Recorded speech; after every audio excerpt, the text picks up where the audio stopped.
Hi Barry, here's the feedback for the written question of the mock exam. And as we mentioned in class, I love your heading here with the alliteration and rhetorical questions. That's a really good start. Impress the examiner straight up, so well done. However, I'm not sure what you're trying to say with this sentence here. I don't know whether you've missed a bit out. It doesn't quite make sense to me.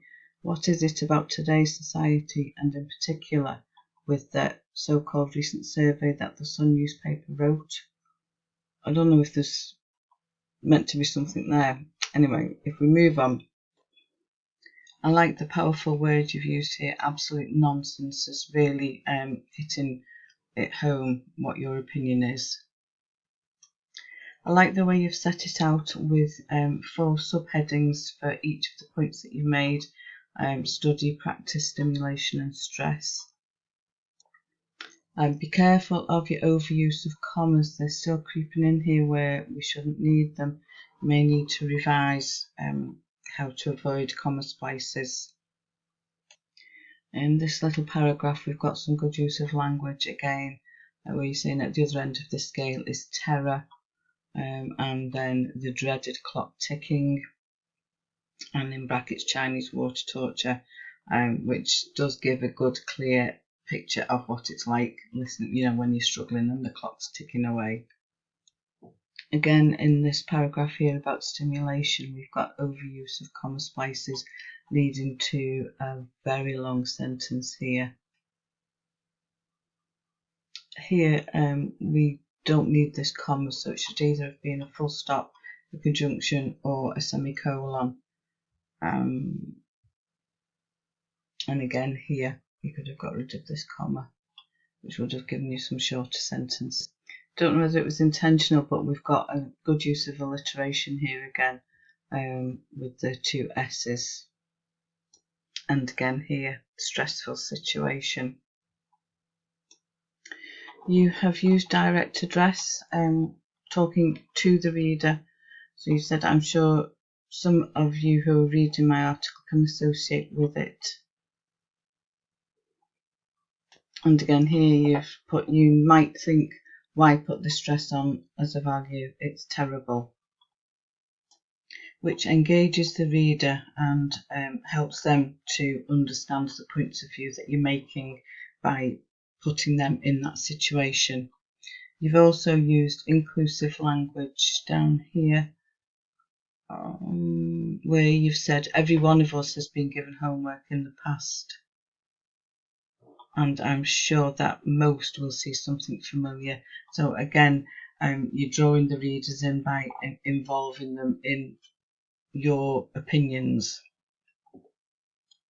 and for the most part reminding the readers that they will have done homework when they were at school and hopefully can see the benefits of having done that homework, or if they didn't achieve very highly, then the fact that they perhaps should have done the homework. All in all, Barry, this is a well-written, interesting and informative piece of writing, clearly giving your opinion, but in a relatively light-hearted way. So I think it deserves to be in the top half of the level 3. And if we look at the mark scheme here, it says register is consistently matched to audience and consistently matched to purpose. Well, I think it does meet those criteria. You are aware of your audience and you're aware of the purpose. Increasingly sophisticated vocabulary and phrasing chosen for effect with a range of successful linguistic devices. It's clear that you have chosen the language that you've used thoughtfully, and there is a good range of the higher level vocabulary in there, and you have used several linguistic devices such as alliteration, direct address and inclusive language. So if we look at organisation, again we've got effective use of structural features. So you've written in paragraphs, you've used subheadings. Your writing is engaging, using a range of clearly connected ideas. The one thing that I suppose you could say is lacking is discourse markers or integrated discourse markers.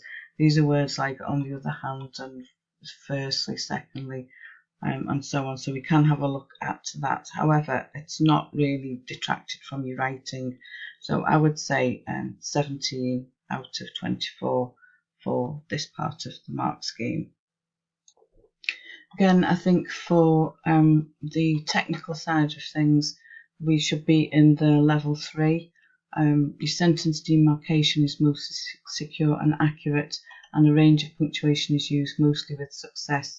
I think if you could try and put in the odd semicolon, we've already discussed where that could be used to eliminate comma splices. Moving on, uses a variety of sentence forms for effect.